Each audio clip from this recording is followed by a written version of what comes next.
Ipeúna discute segurança depois de tentativa de assalto a banco em que 5 bandidos foram presos numa ação cinematográfica da Polícia Civil. No dia seguinte, a população relata medo por causa da insegurança. Por outro lado, a prefeitura afirma que não tem verbo suficiente para tentar amenizar o problema. Pesquisa aponta queda nas vendas nos supermercados. Crise econômica do país chega à mesa do consumidor. Hoje tem Direito do Trabalhador, você pode participar. Mande sua pergunta, 2111 7000. Moradores questionam a ação da prefeitura com relação à árvore de grande porte no pátio de escola. Eles dizem que raízes provocam rachaduras nos imóveis. Prefeitura afirma que vizinhos precisam de laudo para comprovar situação. Esforço repetitivo no trabalho exige cuidados com o corpo, entre eles, exercícios feitos na ginástica laboral. O Rio Claro Notícias desta quinta-feira começa agora.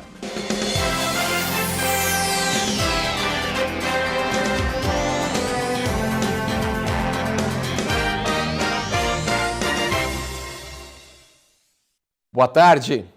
A crise chegou mesmo no último ponto em que todo mundo, com certeza, não gostaria. A mesa. Cortar o que não é essencial, até vai, roupas, balada, um aparelho eletrônico novo, tudo isso passa batido. Mas alimentação é complicado e isso também foi um momento difícil para o brasileiro.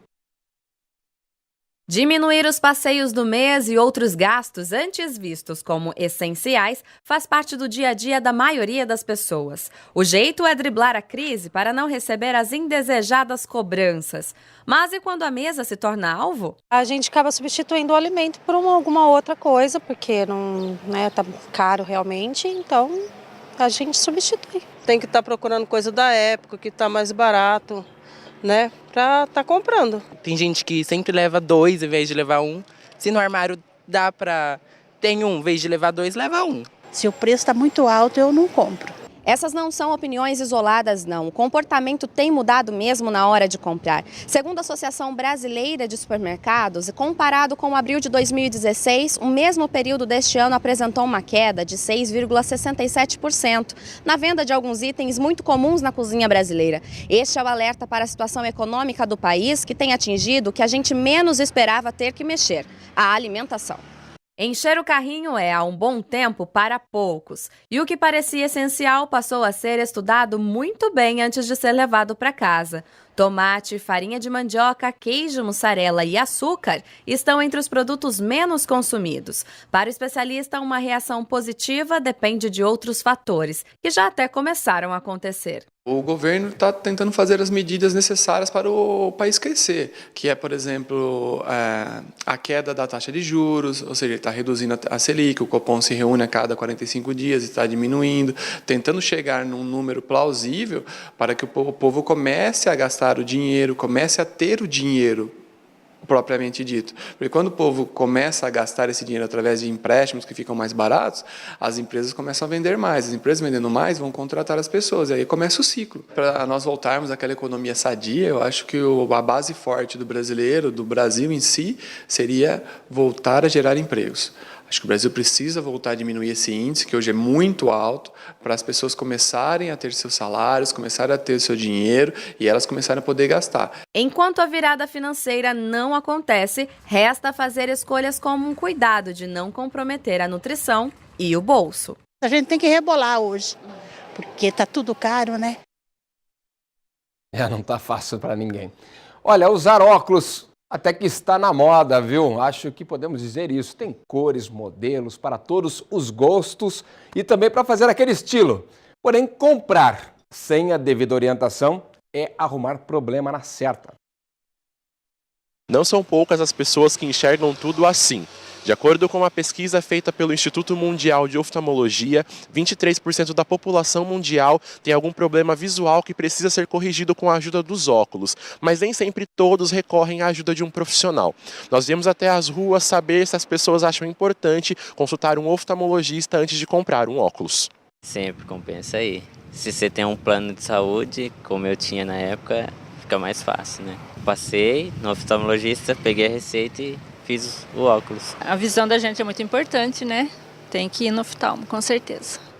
Eu nunca comprei direto na ótica, assim, nunca comprei. Também não aconselha ninguém a fazer? Não, com certeza que não. Direto no oftalmo. Sempre foi no oftalmologista, que é mais seguro, né?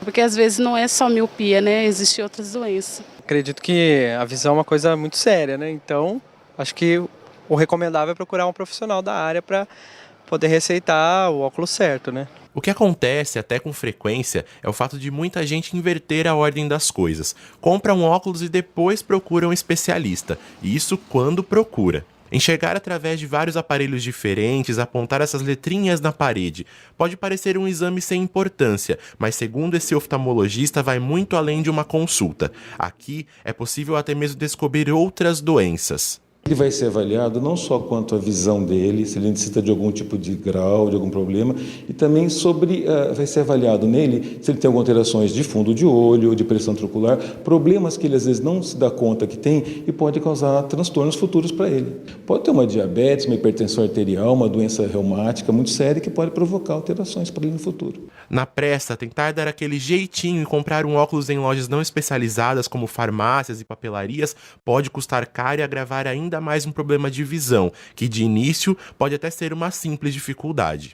Tem o mesmo grau, e esse mesmo grau, na verdade, é muito raro. As pessoas têm graus diferentes, elas têm astigmatismo, miopia, hipermetropia, esses graus são fixos, são graus para perto. E além disso também, às vezes a qualidade da lente, a gente não tem a noção se ela é irregular, a lente é irregular, ou se não é, se vai causar transtornos para a pessoa. Seja para perto, longe ou apenas para descanso, o cuidado com os olhos vai muito além de enxergar. Um detalhezinho, eu vou lá ver se eu preciso ou não. A visão é uma coisa muito mais séria, ele interfere com todo o seu organismo, todo o seu corpo, com toda a sua saúde e seu futuro também. Vamos às vagas de emprego no posto de atendimento ao trabalhador aqui de Rio Claro. Vamos conferir.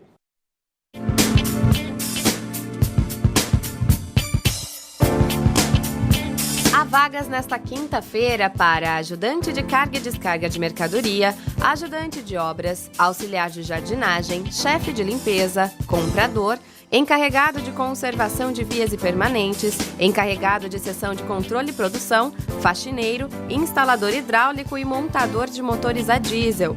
Os interessados devem comparecer ao pátio que fica na Avenida 3, número 536, no centro. Devem levar carteira de trabalho, RG, CPF e o número do PIS ativo.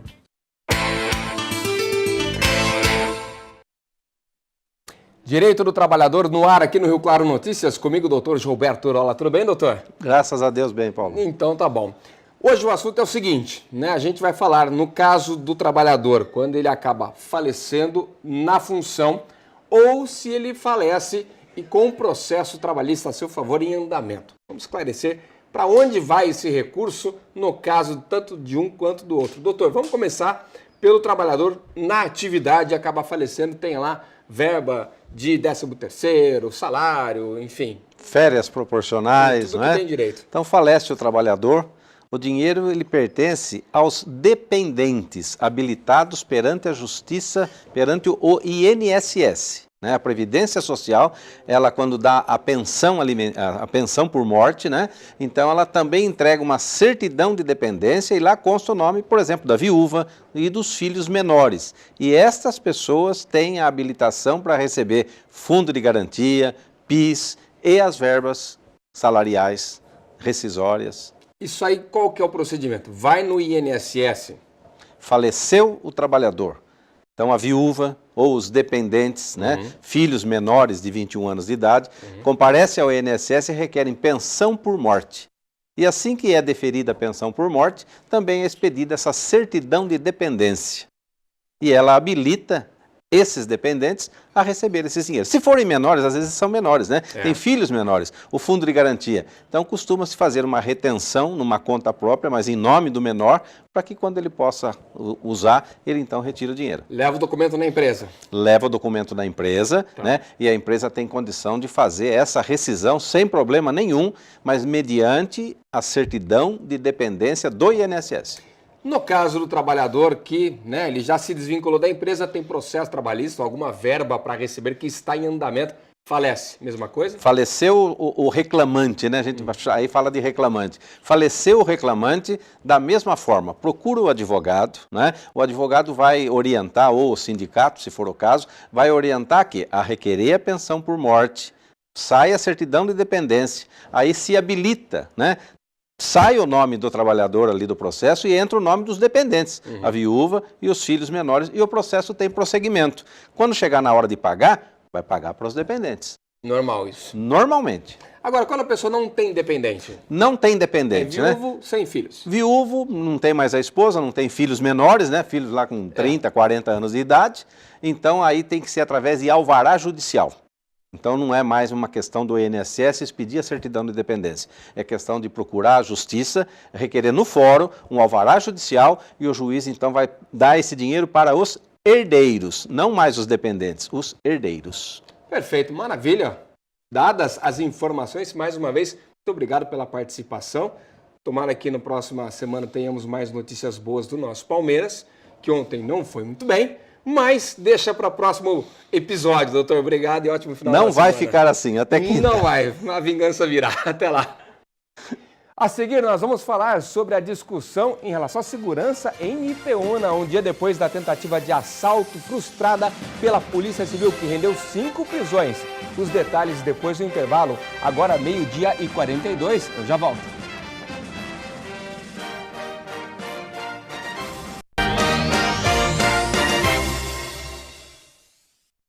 Ontem, uma quadrilha foi presa em Ipeúna numa tentativa de assalto frustrada a uma agência bancária numa ação cinematográfica da Polícia Civil, uma ação muito bem executada que rendeu aí as 5 prisões, 2 bandidos feridos e mais nada aconteceu. Hoje, o tema segurança foi discutido lá na cidade.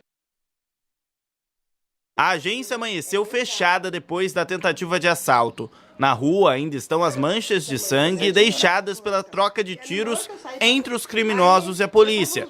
Mas não foram apenas estas marcas que ficaram, não.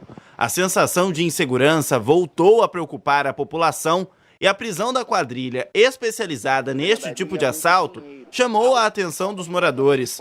A casa da Maria Helena fica bem próxima à agência. Ela estava tomando banho quando ouviu os disparos. Eu só estava tomando banho quando eu vi os tiros, né? Eu vi os tiros, aí eu saí aqui fora e já estava a polícia aqui, tudo aqui, essa rua aqui estava tampada, né, de gente aqui. Naquela hora nem nada, né? Com o barulho do chuveiro, com tudo, a gente nem pensou nada, né? Porque aqui é costume, as pessoas soltar rojão, alguma coisa. Eu falei, mas isso daí não é rojão, você vê a diferença, né? A Marta tem um comércio bem em frente ao banco.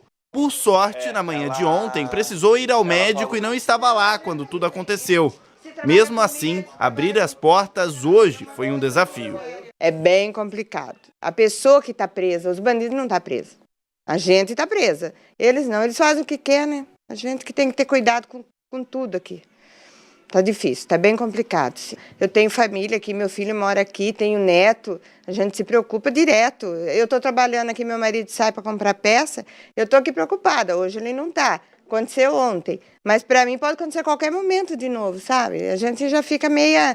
Você não tem mais aquela tranquilidade. A gente se assusta, né? E fica com medo, né?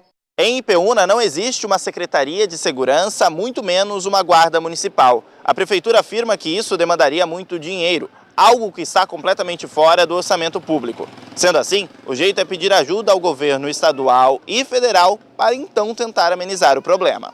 O prefeito da cidade afirma que câmeras de segurança podem ser a saída para combater a criminalidade. A prefeitura, hoje, na situação econômica que está, ela não tem condições de montar uma guarda municipal pelo custo. Isso custa caro, você tem que ter um material humano treinado, capacitado. Então, é difícil de se manter. Então, nós estamos atrás de tecnologia. Nós já montamos um sistema de câmeras aqui no município, mas foi via rádio, não teve um sucesso adequado, porque também pelo custo foi uma coisa mais barata, então não deu certo.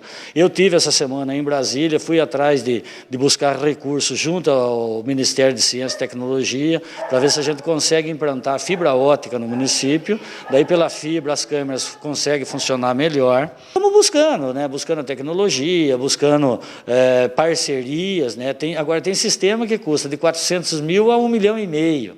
Então, mas o município hoje ele não dispõe desse recurso. O comandante da Polícia Militar justifica que o patrulhamento ostensivo acontece no município dentro do padrão estabelecido pelo governo do estado. Ipeúna não é um município considerado perigoso. Os indicadores criminais aqui são bons, né?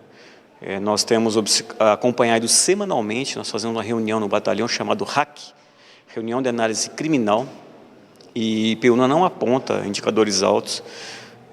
A gente tem mantido o policiamento aqui 24 horas e, diante de uma necessidade, a gente manda um reforço de Rio Claro para cá. Mas não tem havido essa necessidade. Sim, a presença policial, sem dúvida, traz essa sensação de segurança, né? Queríamos nós que tivéssemos mais policiais, com certeza, em torno das praças aqui do centro, em todos os bairros, preenchendo todos os bairros. Mas essa não é a realidade. Mas, assim, dentro das nossas possibilidades, nós mantemos o policiamento 24 horas aqui na cidade, como eu disse. Enquanto a situação não melhora, a Kelly está tendo dificuldade para ficar tranquila. Há 3 meses se mudou para IPEUNA em busca de sossego e abriu um comércio justamente ao lado da agência. Com uma surpresa nada agradável, torce para que algo seja feito. Eu acho que isso é falta de caráter mesmo. Pessoas querendo as coisas fáceis não têm capacidade de lutar. Porque qualquer um tem a capacidade de trabalhar para conseguir dignamente. Mas não dá para ficar culpando só o Estado. É do ser humano mesmo. Muitos querem trabalhar, mas tem outros tantos que não. Querem tudo fácil. Não existe mais tranquilidade, difícil encontrar mesmo nas cidades de menor porte. Crédito para a polícia, volto a repetir, pela ação que fez ontem, muito bem executada.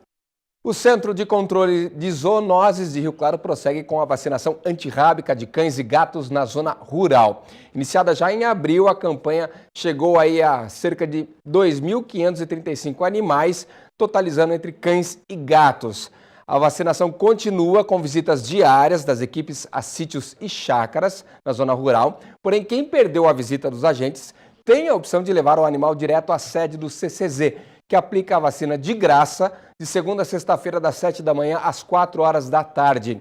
O Centro de Zoonoses fica na Rua Alfa, sem número, no Distrito Industrial. Nós voltamos a falar agora de um problema mostrado aqui no Rio Claro Notícias mesmo.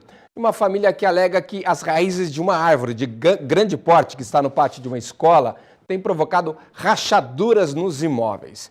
Eles já reclamaram à prefeitura, e nada aconteceu. Agora a prefeitura fez uma avaliação no local e disse que as raízes não têm nada a ver com o problema. Estas fotos são de 2006 e já mostram um problema que Fátima e a mãe dela estavam enfrentando.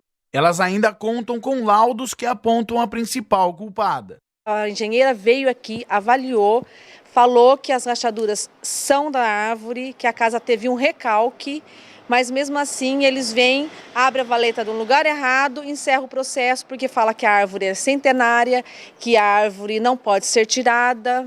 Mas e aí, como que fica a integridade física das pessoas que moram nessa casa? O Rio Claro Notícias esteve na casa da dona Geralda no dia 25 de maio e constatou várias rachaduras dentro e fora da casa, que segundo a Fátima seriam causadas pela raiz desta árvore, plantada no pátio da escola Diva Marques, no bairro do Estádio.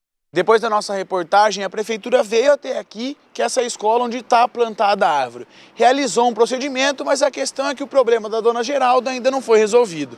A prefeitura esteve aqui, abriu uma valeta, mas abriu no lugar errado. Eles disseram que não tinha raiz, que as raízes que eles tinham ali eram muito fininhas, que no problema não estava ali. Deixou um dia a valeta aberta, fechou e encerrou o processo. Em todos esses anos, a casa já passou por várias reformas e nem precisa dizer quem arcou com toda a despesa. Que a gente já gastou de conserto? Uns 40 mil reais. Mas agora está bem pior o estrago. Em nota, a prefeitura informou que a equipe do Departamento de Parques e Jardins da Secretaria do Meio Ambiente esteve no local e que fizeram vistoria na figueira, inclusive nas raízes. O laudo apontou que não há indícios de que a árvore esteja causando problemas estruturais no imóvel e que cabe ao proprietário do imóvel providenciar laudo que aponte as reais causas do problema. Restou à dona Geralda, que mora na casa há mais de 50 anos, apelar para forças maiores. Será que rezando terços assim ajuda, fazendo uma novena? Se ajuda, ajuda sim. Ajudar, o Pai Eterno vai ajudar. Rezar para não cair na cabeça, pelo amor de Deus. Vamos lá, depois do intervalo tem feijoada solidária aqui em Rio Claro no final de semana. E também vamos falar da importância da ginástica laboral no ambiente de trabalho para evitar problemas de saúde. Os detalhes depois do intervalo. Até já!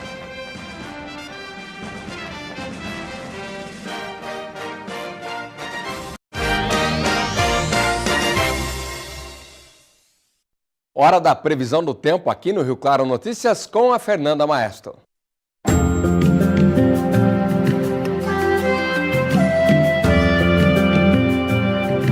O frio segue firme sobre todo o estado de São Paulo e tem surpreendido com a sequência de dias gelados que vem desde a semana passada, algo pouco comum para a nossa região. O céu segue limpo até o fim da tarde, quando algumas nuvens aparecem, mas sem nenhuma previsão de chuva, nem hoje, nem nos próximos dias. O que começa a preocupar bastante é a qualidade do ar. O tempo seco deixa uma camada de poeira que traz as tradicionais alergias do inverno. E as temperaturas seguem baixas. Em Piracicaba, a máxima é de 23 e a mínima de 12 graus. Em Araras, a mínima bate os 9 graus na próxima madrugada. É a mesma coisa por aqui, noite gelada, com a mínima também chegando aos 9 graus. E com o frio tem um prato bastante típico desta época do ano que combina até para dar aquela esquentada, a feijoada. E se puder ajudar alguém, melhor ainda, tem feijoada solidária e quem traz as informações para a gente sobre todo esse assunto é a repórter Paula Reis. E não tem tempo melhor do que esse para comer uma feijoada e de quebra ainda ajudar quem precisa. Ao meu lado está a Paula Silveira Costa, ela é presidente do Fundo Social, vai falar um pouquinho sobre a feijoada solidária. Como que vai ser o evento, Paula? É isso aí, domingo teremos o evento da nossa feijoada, se Deus quiser vai ser um sucesso, a gente espera a população no Sobradão, da meio-dia às 3, tendo a nossa feijoada completa, né? O arroz, a couve, o torresmo, o caldinho de feijoada, que o clima está bem favorável, como você disse. Vai ter atração musical também? Sim, teremos 2 bandas sertanejas para alegrar lá o nosso clima, vai estar muito bom. Tá certo. E como as pessoas fazem para comprar adesão? Podem vir diretamente aqui no Fundo Social, horário comercial, das 8 às 5. No sábado também estaremos fazendo plantão de vendas aqui na Prefeitura, das 9 ao meio-dia. E também estaremos vendendo diretamente lá no dia. Quais são os valores, Paula? A adesão é R$ 35,00 adulto, crianças menores de 6 anos não pagam e acima de 6 anos, R$ 20,00. Tá certo. E para onde que vai o dinheiro que vocês vão arrecadar? O dinheiro será investido em prol da população, como a gente tem sempre feito, com maior carinho, compra de camas hospitalares, cadeiras de rodas, fraldas e muito mais. Tá certo, muito obrigada, viu, Paula? Bom evento para vocês. Lembrando que o evento vai acontecer no domingo, a partir do meio-dia no Sobradão, e o Fundo Social fica aqui no Paço Municipal para quem quiser comprar a adesão. É uma boa oportunidade para espantar o frio. Paula Reis para o Rio Claro Notícias. Olha, quem prepara a feijoada são as pessoas que participam do Clube Amigos da Comunidade. Vale lembrar que a bebida é paga à parte, não está inclusa na adesão. Vamos falar agora de arte, de cultura. Olha, são 80 obras aí de 63 artistas que continuam em exposição no Salão de Artes Plásticas de Rio Claro. A mostra pode ser visitada até o dia 30 de julho no Centro Cultural Roberto Palmari. A visitação pode ser feita de segunda a sexta, das 8 às 18 horas. As obras foram selecionadas a partir de 293 trabalhos inscritos, divididos entre as categorias acadêmica e contemporânea. Os autores são de 6 estados brasileiros. O salão foi aberto do mês de junho como parte das comemorações dos 190 anos de Rio Claro e organizado pela Secretaria Municipal de Cultura. A classificação das obras inscritas foi realizada a partir de avaliação da comissão julgadora.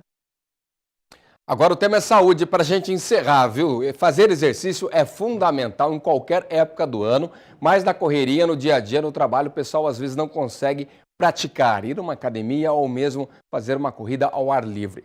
Por isso, algumas funções exigem a ginástica laboral, uma prática dentro da própria empresa para evitar problemas, principalmente físicos, com o esforço repetitivo nos movimentos. Perder peso. O principal objetivo de quem pratica algum tipo de exercício, certo? Errado. Algumas modalidades têm como foco prevenir futuras lesões e até mesmo incentivar outras atividades físicas. É o caso da ginástica laboral, praticada pelos funcionários das mais diversas empresas. O programa de ginástica laboral ele começou já há mais de 10 anos. E na loja de Rio Claro começou, assim que a loja foi inaugurada, a gente já startou o programa de ginástica laboral também aqui na nossa nova loja. Em cada dia, a ginástica traz uma modalidade diferente, danças, alongamentos, massagens. Os benefícios são muito grandes, porque o colaborador ele trabalha com mais disposição, com mais ânimo. A prática de atividades físicas nem sempre precisa estar restrita a ambientes como esse. No caso da ginástica laboral, até mesmo os locais mais inusitados podem ser utilizados para a prática de exercícios físicos. 3 vezes por semana, 150 funcionários deixam a rotina um pouco de lado e transformam o depósito da empresa em um ambiente para se exercitar e, por que não, até dançar. Aqui, o foco é o bem-estar e a criação de hábitos saudáveis. A rotina do Júlio começa cedo e ele não para. Ajusta, organiza e confere para ver se não tem nada fora do lugar. Ele participa dos exercícios desde que começou a trabalhar aqui e garante que a ginástica tem dado resultado. Ela traz mais disposição, diminui muitas dores que tinha antigamente, agora já quase não tem mais. Antes, não, nunca participei assim, trabalhei em 2 empresas e é muita diferença, faz muita diferença. Além disso, a prática da ginástica no trabalho foi um estímulo para que ele começasse a se exercitar fora daqui. Eu faço caminhada regularmente. Antigamente eu não percorria um percurso muito curto, hoje eu consigo já ir além. Não é obrigado a nada. E eles até estimulam o funcionário, dando brindes em eventos, datas comemorativas, bem bacana. Legal, teve até uma quadrilha ali para descontrair, inclusive. O Rio Claro Notícias fica por aqui. Mais informações, 10 da noite, tem segunda edição ou a qualquer momento no nosso portal na internet, tvclaré.com. Eu volto amanhã com vocês, amanhã que já é sexta-feira, que beleza, ao vivo, 12:30. Até lá, tchau!